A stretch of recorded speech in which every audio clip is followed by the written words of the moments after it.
Welcome back to the Perfectly Homeless podcast. We're continuing with the State Homeless Score project. This never gets old, Lion. Let's start. Glad to be here. So today we are building out a comprehensive scorecard for the state of Oregon. And just a quick heads up for you listening at home, this score is going to evolve dynamically throughout our conversation today.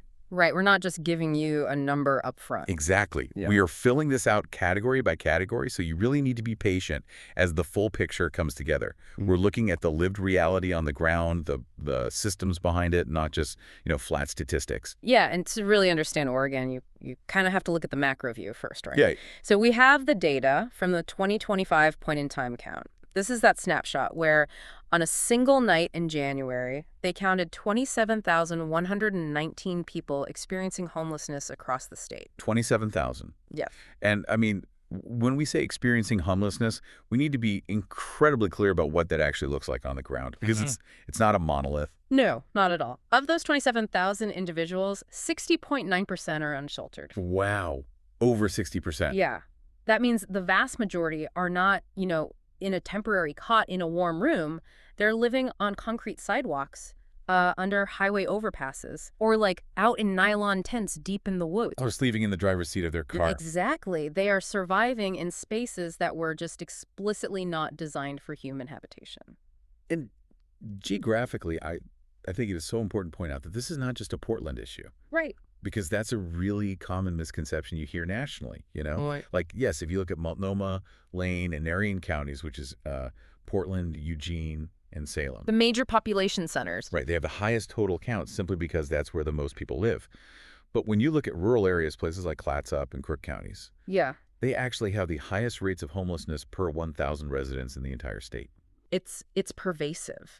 And it's also critical to acknowledge how these systems impact different demographics, because the racial disparities are just severe. Right. Indigenous Oregonians, for example, experience homelessness at nearly 7 times their proportion of the state's population. 7 times. That's wow. Yeah, and Native Hawaiian and Pacific Islander communities are also vastly overrepresented. When a system breaks down, it does not break down evenly. No, it really doesn't. Okay, let's unpack this by looking at the absolute foundation of the issue, housing affordability. Yeah, you really can't understand Oregon without starting here. We have to start with the actual physical supply of homes, right? Absolutely. The root cause driving this entire crisis is a staggering undersupply of housing. A 2020 report estimated that Oregon has a deficit of 110,000 housing units. Wait, 110,000? 110,000. That is not a small margin of error. Right. That is a fundamental structural math problem. Over decades, zoning laws,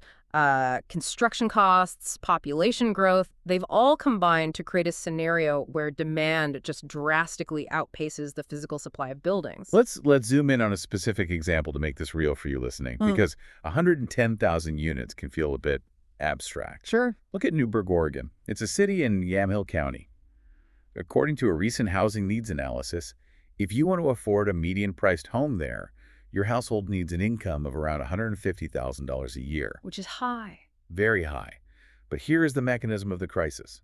47% of Newberg residents make under $50,000 a year. Yeah, the local wages are just fundamentally disconnected from the housing market. Exactly. It's like playing a game of musical chairs, right? Yeah. But half the chairs have already been removed from the room. That's a good way to put it. We talk about homelessness like it's purely an individual failure, but the systemic math literally doesn't add up. If you don't make $150K, you don't get a chair. And if you think, well, they can just rent, the median gross rent there is $1,114. That leaves 56% of renters completely cost-burdened. Cost burden meaning? Meaning, by definition, they are paying more than 30% of their total income just to keep a roof over their heads. Which means they are living on a knife's edge. I want to emphasize what being cost burdened actually means for you on a random Tuesday afternoon. Right. It means you have 0 financial shock absorbers, 1 broken alternator on your commuter car, 1 unexpected medical bill, or just taking a few days of unpaid sick leave means you miss rent. Yeah. And once you miss rent, you lose your housing. Exactly. Since the year 2000, housing costs in Newberg have grown at a rate 4 times higher than income growth. You just cannot budget your way out of a gap that wide. No, you can't. Hearing about a 110,000 unit deficit and wages that cover, only a third of a mortgage, it really tanks the starting grade for me. Because of this massive affordability gap, This lowers the overall picture quite significantly. I agree this lowers the overall picture, because this severe lack of affordability is the engine driving everything else we're about to discuss. Which naturally leads us to ask, if the housing market is mathematically broken and 110,000 homes are simply missing, what happens tonight when the sun goes down? Where does the overflow go? Yeah, we have to look at Category 2, shelter access, the emergency response. Right, and what's fascinating here is that we actually have a strong counter-narrative emerging in Oregon. Really? How so? Well, despite that massive housing deficit, the state has made historic, frankly, incredible gains in emergency shelter capacity recently. Okay. Between 2023 and 2025, Oregon added 3,094 year-round shelter beds. That is a 39% increase in total capacity in just 2 years. A 39% increase in 2 years. That is a massive mobilization of resources. It really is. How does the state even pull that off so quickly? It requires immense coordination. I mean, it involves state funding, local municipalities cutting through red tape, purchasing and converting old motels, and just expanding existing nonprofit spaces. Wow. And the impact is undeniable. Because of that expansion, sheltered homelessness actually increased by almost 50% in the state. Okay, so that means thousands of people who would have been shivering on a sidewalk or, hiding in a local park are now indoors. They're out of the elements and ideally connected to some form of centralized services. Exactly. And going back to Yamhill County, where Newburgh is located for the first time ever, they recently reported having more shelter beds available than the total number of people counted in their point-in-time count. Wait, really? Yeah, they essentially built enough emergency capacity to cover their visible street population. That is a huge milestone. So while we know 60% of the state is still unsheltered overall, the momentum in building immediate emergency capacity is undeniably positive. It is. Seeing this level of mobilization, I think we can safely say this raises the overall picture. It certainly proves that when resources are deliberately deployed, the immediate emergency response can be highly effective. All right, we are at a pivotal moment. It is time for our preliminary score overlay. Right. For you listening, we are going to clearly label this moment as the draft score. Based on a failing housing market, but a rapidly improving shelter system, Oregon is sitting somewhere in the middle of the pack. And I really want to emphasize to our listeners, this is absolutely not the final score. Not at all. We still have 4 massive categories to evaluate that will significantly change the result. Because no matter how many beds you add, we still have to look very closely at how the state treats that 60% of people who are still unsheltered right now. Exactly. Which brings us to Category 3, which might be the most contentious part of this conversation, criminalization and enforcement. Yeah, this is a big one. I have heard so much noise and, frankly, political spin about the Grants Pass Supreme Court case. Yeah. What actually happened on the ground there that pushed a local Oregon city's policy all the way to Washington, D.C.? So this is a highly complex legal landscape right now, and we need to just outline the facts objectively. Okay. The city of Grants Pass sought to dissuade homeless individuals from residing on public land. To do this, they issued civil fines of $295 for violating anti-camping and anti-sleeping ordinances. So nearly $300 just for camping. Right, but crucially, the definition of camping essentially included simply sleeping on public land with a blanket or, a piece of cardboard to prevent frostbite. Just having a blanket counted as camping. Yes. And what was the stated intent behind these fines? Was it to connect people to services or? Well, according to the public record from a 2013 city council meeting, a council president stated the goal was to, quote, make it uncomfortable enough for homeless individuals in our city so they will want to move on down the road. Wow. Move on down the road. Yeah. And this local strategy went all the way to the United States Supreme Court in 2024. It did. And the majority ultimately ruled that these local ordinances and the resulting penalties do not violate the Eighth Amendment's ban on a cruel and unusual punishment. Right. They basically said cities have the constitutional right to enforce these bans. But the dissent argued something completely different, right? I mean, I want to make sure we represent both sides of this ruling fairly. Of course. The dissenting justices argued the opposite. They argued that fining someone for slipping when they literally have nowhere else to go essentially criminalizes the biological necessity of sleep. Right, because you have to sleep. Exactly. The dissent pointed out the mechanism of harm here. A $295 fine that a homeless person cannot pay turns into a warrant, which turns into a criminal record. And that criminal record banishes people from their communities and severely hurts their chances of ever passing a background check for a job or an apartment. I just have to push back a bit on the logic of the local enforcement side. Just looking at the math again. Go ahead. If a city finds someone $295 who is already unsheltered, specifically because they couldn't afford the $1,114 rent we talked about in Newburgh, Yeah. how does that solve the underlying math problem? It doesn't build a house, if that's what you mean. Exactly. It doesn't build another housing unit. It just financially penalizes them for being on the losing end of that 110,000 unit deficit. This raises an important question, and it's the exact tension playing out in the courts. But there is a very important state law nuance here that makes Oregon unique. Oh, really? Yeah. In 2023, despite the SCOTUS ruling that allows these bans federally, Oregon passed a state law, ORS 185.530. Okay, and what does that law actually do to protect people? It dictates that any local city or county ordinance regulating sitting, lying, sleeping, or keeping warm outdoors must be, quote, objectively reasonable as to time, place, and manner for persons experiencing homelessness. Wait, objectively reasonable sounds like a complete legal nightmare to enforce. It is. How does a police officer or a local judge actually measure if a camping ban is reasonable when a person has nowhere else to go? That is the multi-million-dollar question. I mean, it forces cities to prove that their restrictions don't just exist to harass people, but actually offer reasonable alternatives. Right. So you have aggressive local enforcement strategies in places like Grants Pass clashing directly with these state-level reasonableness requirements. Because of this volatile legal landscape where survival depends entirely on what city limit you're standing in, this shifts the score. It creates a very precarious reality. It really does. Yeah. Which leads us perfectly into category 4. Here's where it gets really interesting. Yeah. Because when people lose their housing and they're trying to avoid a $295 ticket for sleeping on a sidewalk, a lot of them don't end up in a tent. They end up in their cars. Yeah. So we need to look at vehicle dwelling friendliness. Right. And there are very logical reasons for that choice. Why a car over a shelter? Well, shelters often have high barriers to entry, right? Exactly. They might have strict curfews that make holding a night shift job impossible. They might require strict sobriety. Or they don't allow pets. Right. No pets or unmarried couples aren't allowed to stay together, or they don't let people bring all their personal belongings.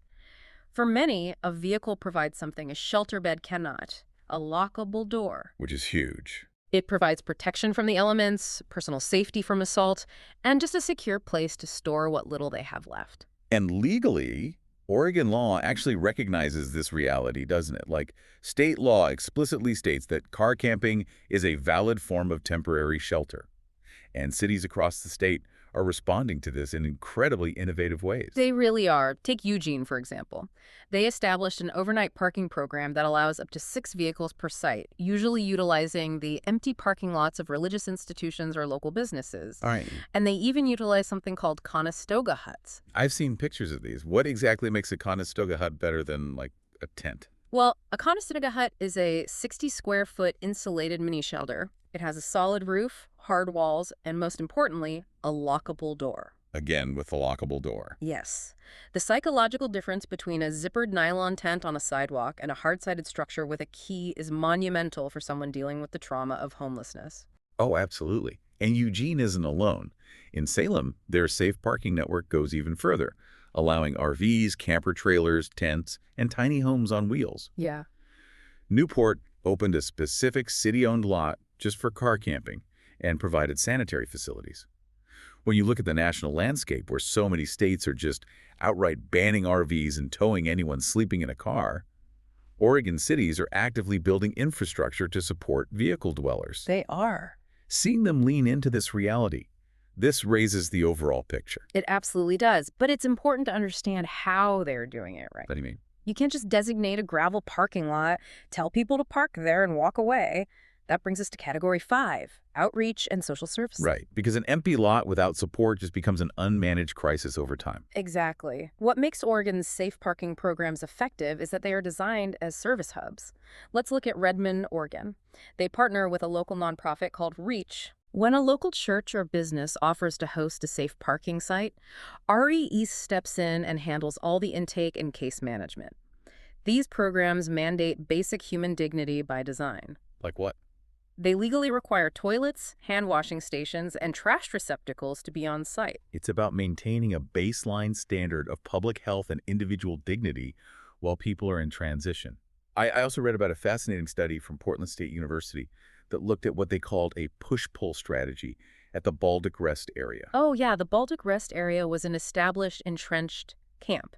Instead of just sending in police to clear it out, which is the push, they combined cleanups with an active, persistent pull. By bringing in services. Right. They brought in service providers to engage with the campers daily. So the mechanics of that push-pull strategy meant they didn't just scatter people into the woods. They set clear boundaries on cleanliness and safety, but simultaneously offered a lifeline. They took the time to understand what the campers actually desired and needed for support, whether that was, addiction treatment, mental health resources, or just help getting a lost ID replaced.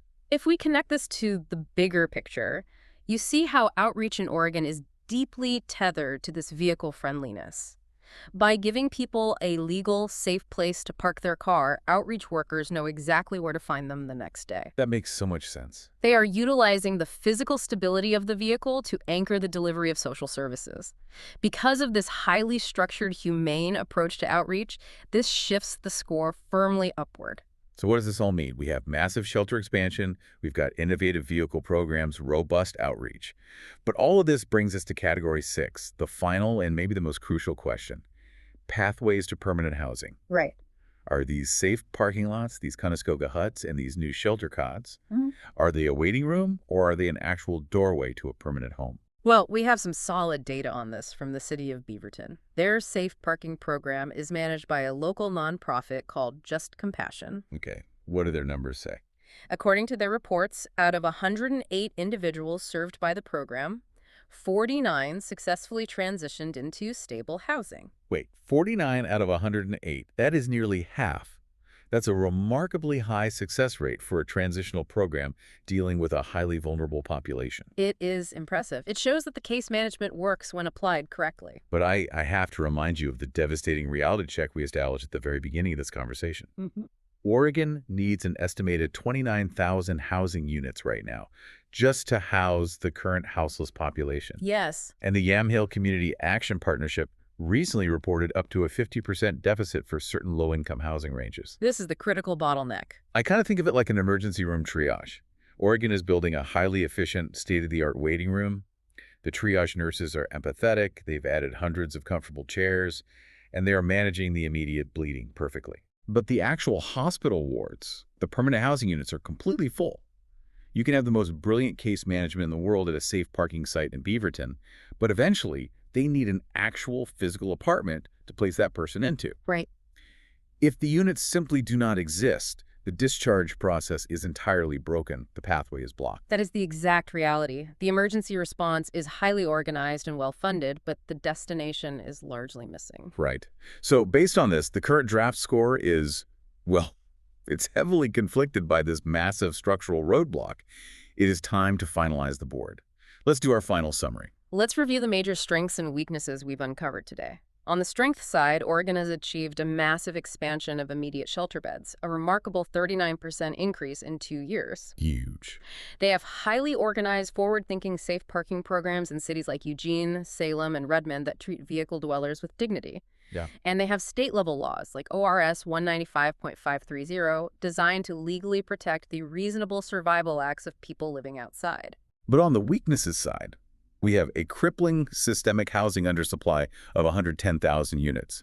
We have severe, widespread cost burdening that is constantly pushing new people out of their homes. Right. And we have aggressive, localized enforcement pushing back against those state laws, famously highlighted by the Grants Pass Supreme Court case, where cities are trying to find their way out of a housing deficit. So if we break this down and assign specific grades for the 6 areas we evaluated, for housing affordability, the grade is an F. A 110,000 unit deficit and massive cost burdening is just a failing grade for the system? Unquestionably an F. For shelter access, the grade is a solid B, reflecting that massive mobilization and 39% increase in year-round beds. Makes sense. For criminalization and enforcement, it's a C. The tension between local crackdowns like Grants Pass and state-mandated reasonableness leaves the reality very murky and dangerous for those on the street. Yeah, a C is fair. For vehicle dwelling friendliness, I'd assign a B+ VUVs. Cities like Eugene and Salem are truly leading the way nationally in integrating vehicles as a valid temporary shelter. Absolutely. For outreach and social services, a B mandating case management and basic public health sanitation at these sites is a strong, dignified approach. Agreed. But for pathways to permanent housing, the grade drops back to a D. The brilliant local programs are ultimately trapped by the sheer lack of affordable units to move people into. Which means when we synthesize all of this data, the lived reality, and the systemic bottlenecks, the final perfectly homeless state score for Oregon is a C+ HOM. That feels highly accurate to the data. Oregon has built an excellent emergency infrastructure. They have some of the most humane and forward-thinking vehicle dweller programs we've seen anywhere. Yeah. But these impressive temporary systems are just buckling under the weight of an insurmountable affordable housing deficit, and the people experiencing this crisis are caught in localized legal battles over their basic survival. They are building better waiting rooms, but they still don't have enough doors to walk through. Which leaves me with this final thought for you to mull over. As you watch the national conversation on homelessness unfold, look closely at the policies being proposed in your own city. Ask yourself, are they actually trying to solve the underlying housing deficit? Or are they just trying to hide the people who lost the game of musical chairs? A great question to end on. That's the Perfectly Homeless State Score for Oregon. Thank you for tuning in. If you find the series interesting, please tap the like A and D subscribe buttons. And we will see you in the next state. If you'd like to support the project, click on over to the Perfectly Homeless Etsy store and get yourself a warm hoodie with our logo, or you can buy us a coffee at buymeacoffee.com/perfectlyhomeless. Every purchase and donation helps fund future episodes in this 50-state journey through homelessness in America. Wear the logo. Start a conversation. Because homelessness isn't someone else's problem anymore. It's happening in every state, every city, and more neighborhoods than most people realize. Thank you so much for watching. Let me know what you think in the comments section, and I'll see you in the next episode.